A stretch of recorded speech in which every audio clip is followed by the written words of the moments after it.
अस्सलाम वालेकुम, welcome to English grammar lesson number 3। आज के इस क्लास में मैं आपके साथ बात करने जा रहा हूँ प्रोनाउन के बारे में। सबसे पहले हम प्रोनाउन की डेफिनेशन देख लेते हैं। प्रोनाउन की डेफिनेशन क्या है? A word that replace a noun, a word that is use instead of a noun. यानी एक ऐसा अल्फाज जो हमें किसी नाउन को रिप्लेस करे, यानी उसकी जगह पे आ जाए, तो उसे हम क्या कहते हैं? ये हमारा क्या है? प्रोनाउन है। अब इसमें हम थोड़े एग्जाम्पल्स देख लेते हैं। I, we, you, he, she, it, they, etcetera, ये सारे हमारे क्या है? प्रोनाउन के एग्जाम्पल्स हैं। अब हम प्रोनाउन के एक एग्जाम्पल को देख लेते हैं। Michael is a good boy, he gets up early in the morning. Okay, अब आप देखो यहाँ पे हमारा जो प्रोनाउन है वो कौन सा है? ही है। हमने पहले माइकल का नाम यूज़ किया हुआ है, तो हम क्या कर रहे हैं? उसकी जगह पे हम माइकल को और उसकी क्वालिटी को बयान कर रहे हैं, लेकिन हम क्या कर रहे हैं? उसकी जगह पे माइकल का नाम नहीं ले रहे, हम उस पर क्या यूज़ कर रहे हैं? ही यूज़ कर रहे हैं। यानी हम दोबारा उस नाम को, इस नाउन को मेंशन नहीं कर रहे। तो हमने डेफिनेशन में पढ़ा कि प्रोनाउन वो अल्फाज हैं जो हमें नाउन को रिप्लेस करने में मदद आई, नाउन की जगह पे आ जाए तो वो हमारे क्या होते हैं? प्रोनाउंस होते हैं। जैसे हमने इस एग्जांपल पे देखा कि हमने क्या किया, दोबारा माइकल का नाम यूज़ नहीं किया, यानी हमने क्या कर दिया, उसकी जगह पे ही को यूज़ कर दिया। अब मैं आपको कुछ काइंड्स बताने जा रहा हूँ प्रोनाउन के, जो आज हम यहाँ पे डिस्कस करने वाले हैं डिटेल्स में। ओके, नंबर फर्स्ट यहाँ पे क्या है? Personal pronouns, possessive pronouns, indefinite pronouns, reflexive pronouns, intensive pronouns, relative pronouns, demonstrative pronouns and interrogative pronouns। तो फिर सबसे पहले हम पर्सनल प्रोनाउंस को डिस्कस करते हैं। अब पर्सनल प्रोनाउंस की डेफिनेशन को देख लेते हैं। Personal pronouns are used as a substitute for a person's name. There are two kinds of subjective and objective pronouns, that is they either act as the subject of the sentence or the object of the sentence। अब हम इसको थोड़ा उर्दू में समझने की कोशिश करते हैं। पर्सनल प्रोनाउन किसी मजमून या किसी जुमलों में एक ही चीज़ या शख्स के नाम को बार बार इस्तेमाल करने से बचने के लिए जो अल्फाज इस्तेमाल किए जाते हैं उसे हम क्या कहते हैं? कि पर्सनल प्रोनाउंस होते हैं। अब ये क्या हो सकता है? हमारे दो किस्मों के हो सकते हैं। एक तो हमारे क्या हो सकते हैं? सब्जेक्टिव हो सकते हैं, एक तो हमारे ऑब्जेक्टिव हो सकते हैं। ये यानी या तो ये सब्जेक्ट की तरह एक्ट करेंगे किसी जुमले में, या ऑब्जेक्ट की तरह एक्ट करेंगे किसी सेंटेंस में। ओके, अब हम इसको एज ए सब्जेक्ट देख लेते हैं कि किस तरह सेंटेंस में यूज़ होता है। अब एज ए सब्जेक्ट हम ज़्यादातर कौन से प्रोनाउन यूज़ करते हैं? I, we, you, he, she, you and they, ये जो हमारे अल्फाज होते हैं ये हम क्या करते हैं? एज ए सब्जेक्ट और यूज़ करते हैं। ओके, अब इसका हम एक एग्जांपल देखते हैं। I don't want to leave. इसमें हमारा क्या है? जो आई है वो क्या है? हमारा पहली बात है प्रोनाउन है, लेकिन यहाँ पे हमारा क्या है? पर्सनल प्रोनाउन में कौन सा है? सब्जेक्टिव केस में हमारा इस्तेमाल है, यानी हमारा जो सब्जेक्ट की जगह पे इस्तेमाल हो रहा है, तो इसे हम क्या कहेंगे? सब्जेक्टिव प्रोनाउन भी कह सकते हैं। यानी पर्सनल प्रोनाउन में कौन सा जो हमें सब्जेक्ट की मदद पे यूज़ आए, या सब्जेक्ट की जगह पे यूज़ आए, तो वो प्रोनाउन हमारा बन गया। अब सब्जेक्ट के बाद हम इसका एक ऑब्जेक्ट की का यूजेस देख लेते हैं, यानी is the object of the sentence वो किस तरह इस्तेमाल होता है। अब देखो, is the object of sentence या हमारे पे कौन से प्रोनाउन इस्तेमाल होते हैं? Me, you, him, her, it, us and them. ये जो हमारे होते हैं वो यूज़ होते हैं एज ए ऑब्जेक्ट के तौर। यहाँ पे जैसे हमने एक सेंटेंस लिखा हुआ है, the boy travelled with them, यहाँ पे हम क्या है? इसको लास्ट में यूज़ कर रहे हैं प्रोनाउन को। देम जो हमारा क्या है?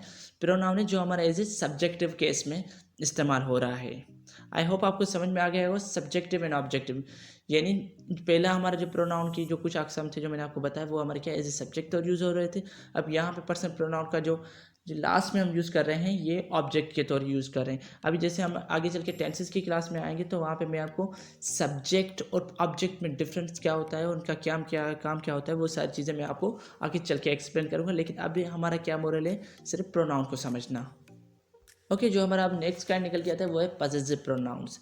यानी पजेसिव प्रोनाउंस की डेफिनेशन ये होगी, पजेसिव प्रोनाउंस शोज ऑनरशिप और पोजीशंस ऑफ अ नाउन। यानी ये हमें अपनी अल्फाज का जो मीनिंग है उससे ही बता रहा है, यानी वह क्या करेगा? उस चीज़ पे पोजीशन शो करेगा या ऑनरशिप शो करेगा। अब हम इसकी उर्दू में डेफिनेशन लिखते हैं, उसमें क्या होगा? जिस प्रोनाउन से किसी नाउन की किसी चीज़ या मिल्कियत या कब्जे का इजहार हो, तो उसे हम क्या कहते हैं? ये हमारा क्या है? Possessive pronoun. यानी वहाँ पे अपनी ओनरशिप दिखाता है या कब्जा दिखाता है, तो उसे हम क्या कहते हैं? ये हमारे पजेसिव प्रोनाउन है। जैसे mine, his, hers, yours, theirs, ours and its, ये जो अल्फाज है ये हमारे क्या है? पजेसिव प्रोनाउंस है। Why are you using my phone, where is yours. Okay, यहाँ पे जो यूअर्स हमारा क्या हो गया? एक पजेसिव प्रोनाउन हो गया। यानी यहाँ पे ये क्या कर रहा है? उसकी कब्जे का इजहार कर रहा है, यानी वहाँ पे अपनी मिल्कियत का शो कर रहा है, तो इसलिए हम इसे क्या कहेंगे? ये हमारा क्या हो गया? पजेसिव प्रोनाउन होगा, यानी यहाँ पे ये अपनी ऑनरशिप दिखा रहा है। Indefinite pronouns don't point to a particular nouns. We use them when an object doesn't need to be specifically identified. As such, it can remain indefinite. Indefinite pronouns हमारे क्या होते हैं, वो गैर मुतअय्यन शख्स या चीज़ का इज़हार के लिए इस्तेमाल होते हैं। होने वाले जो भी हमारे अल्फाज होते हैं, जैसे few है, everyone है, all है, some है, या anything, anybody या nobody, ये जो अल्फाज होते हैं ये हमारे क्या होते हैं, इंडेफिनेट प्रोनाउंस होते हैं। यानी ये हमारे ऐसे प्रोनाउन होते हैं जिसमें ऑब्जेक्ट को ज़ाहिर करने की हमारे यहाँ ज़रूरत नहीं पड़ती। जैसे everyone is here already, यहाँ पे हमारा जो everyone हो गया वो हमारा क्या हो गया, इंडेफिनेट प्रोनाउन हो गया। ओके, अब हमारा जो नेक्स्ट काइंड है वो relative pronouns. Relative pronouns are used to connect a class or phrase to a noun or pronoun. We often see them when we need to add more information. Okay, जो अब हमारा relative pronouns होते हैं वो हम क्या करते हैं, हमारे इस्तेमाल होते हैं किसी क्लास को या किसी फ्रेज़ को, यानी किसी फ़िक्रे को किसी नाउन या प्रोनाउंस के साथ कनेक्ट करने के लिए यूज़ होते हैं। और ज़्यादातर हम जो क्या होते हैं उसको यूज़ करते हैं जब हमें किसी सेंटेंस में ज़्यादा इन्फॉर्मेशन लगानी होती है। अब यहाँ पे बात निकल के आती है कि क्लासेस और फ्रेजेस क्या होते हैं। तो क्लासेस और फ्रेजेस को हम बाद में डिस्कस करेंगे, उसके मैंने एक सेपरेट क्लासेस रखे हुए हैं, उसमें मैं डिस्कस करूँगा। लेकिन यहाँ पे हमारा जो टॉपिक है वो क्या है, रिलेटिव प्रोनाउन। यानी बात यह है कि हमें किसी भी सेंटेंस में ज़्यादा इन्फॉर्मेशन ऐड करनी होती है तो हम उसके लिए क्या यूज़ करते हैं, हमारे रिलेटिव प्रोनाउंस यूज़ करते हैं, जो हमें क्या करते हैं, कनेक्ट करते हैं किसी क्लास या किसी प्रोनाउंस को, सॉरी किसी फ्रेज को किसी नाउन या प्रोनाउंस से। अब जैसे हमारे यहाँ अल्फाज हो गए हु, हुम, विच, whoever, whomever, whichever, date। जैसे हमने यहाँ पे एक सेंटेंस लिखा हुआ है, I don't know which pair of shoes you want। यहाँ पे हमारा जो which हो गया वो हमारा क्या हो गया, रिलेटिव प्रोनाउन हो गया, क्योंकि ये हमारा क्या कर रहा है, किसी क्लास को कनेक्ट कर रहा है किसी नाउन या प्रोनाउन से। ओके, तो अब हमारा नेक्स्ट प्रोनाउंस निकल के आता है, वो क्या है, intensive pronouns. Okay, intensive pronouns emphasize or intensify nouns and pronouns. Typically, we find them right after the noun. They are intensified. These pronouns typically end in self or selves. Okay, अब बात जो हमारे intensive जो pronoun होते हैं वो क्या करते हैं, हमारे किसी भी चीज़ को या किसी सब्जेक्ट को emphasize करने के लिए काम देते हैं। यानी कोई काम हमारे किसी सब्जेक्ट ने खुद किया हो तो उसको हमारे क्या होते हैं, तो इसलिए हम क्या यूज़ करते हैं, इंटेंसिव प्रोनाउन यूज़ करते हैं। उसके ऊपर ताकीद करने के लिए हम जो प्रोनाउन यूज़ करते हैं वो हमारे क्या होते हैं, इंटेंसिव प्रोनाउन होते हैं। यानी वो उसके ऊपर फोर्स लगाते हैं कि ये काम उस सब्जेक्ट ने खुद किया हुआ है। ओके, ये जो ज़्यादातर यूज़ होते हैं वो हमारे क्या कहाँ पे एंड होते हैं, सेल्फ और सेल्व्स पे यूज़ होते हैं। यानी इसके जो एग्जाम्पल हैं वो सेम रिफ्लेक्सिव प्रोनाउन वाले ही हो जाएंगे। यहाँ पे जैसे हमने एक मेंशन किया हुआ है, myself, himself, herself, themself, itself, yourself, yourself, ourselves, ये सारे हमारे क्या है, इंटेंसिव प्रोनाउन है। इसमें जैसे अभी हमने एक एग्जांपल मेंशन की हुई है, I myself like to travel. यहाँ पे क्या है, आई, अब मैं पर क्या कर रहा है, माई सेल्फ, यानी खुद पसंद कर रहा हूँ, यानी मैं खुद चाहता हूँ कि ट्रेवल करूँ, लाइक टू ट्रेवल। तो यहाँ पे जो यानी सब्जेक्ट खुद किसी चीज़ पे ऊपर ताकीद कर रहा है, यानी कोई काम सब्जेक्ट ने खुद किया हुआ है, तो इसलिए हम यहाँ पे क्या कर रहे हैं, माई सेल्फ को as a intensive pronoun use कर रहे हैं। आई होप आपको ये इंटेंसिव प्रोनाउन समझ में आ गया होगा। अभी हम चलते हैं हमारे नेक्स्ट प्रोनाउन की तरफ। अभी जो हमारे नेक्स्ट प्रोनाउन के काइंड निकल गए थे वो क्या है, demonstrative pronoun. Demonstrative pronouns normally indicate the closeness of or distance from the speaker either literally or symbolically।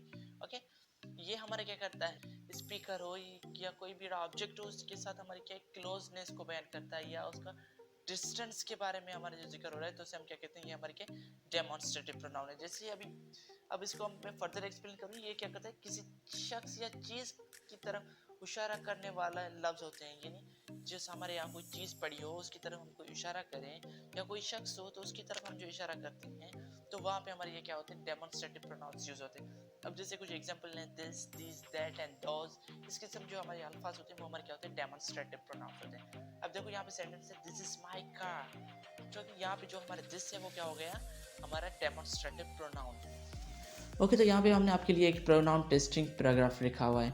तो इस पैराग्राफ में आपको आइडेंटिफाई करना होगा कि कौन से जो हमारे पैराग्राफ में प्रोनाउंस यूज़ हुए हैं। ओके, तो फिर उसको आप नोट कर लें, फिर यहाँ से आके दोबारा चेक कर लें। देखो यहाँ पे मैंने पहले ही इसकी की मेंशन की हुई है। यहाँ पे जो हमारे बोल्ड कैरेक्टर्स हैं वो हमारे क्या हैं, सारे प्रोनाउंस है, जैसे you are, yourself, it, his, ये सारे हमने यहाँ क्या है, ये इस पैराग्राफ में हमारे क्या है, प्रोनाउंस हैं। तो आई होप आपको, अगर आप ये और भी टेस्टिंग वगैरह करना चाहते हैं तो इंटरनेट पे बहुत सारी टेस्ट अवेलेबल है, आप सर्च कर लेंगे तो आपको बहुत सारा मटेरियल मिल जाएगा। अगर किसी भी क्वेश्चन का कोई सवाल हो या कोई भी फीडबैक हो तो प्लीज़ नीचे कमेंट में दें। अगर आपने अभी तक इस वीडियो को लाइक नहीं किया तो प्लीज़ लाइक कर दें और हमारे चैनल को सब्सक्राइब करें और बेल के आइकन को दबाएं ताकि आने वाली क्लास आपके यहाँ कभी मिस ना हो, और अपने दोस्तों के साथ ज़रूर शेयर कीजिए। अल्लाह हाफिज़।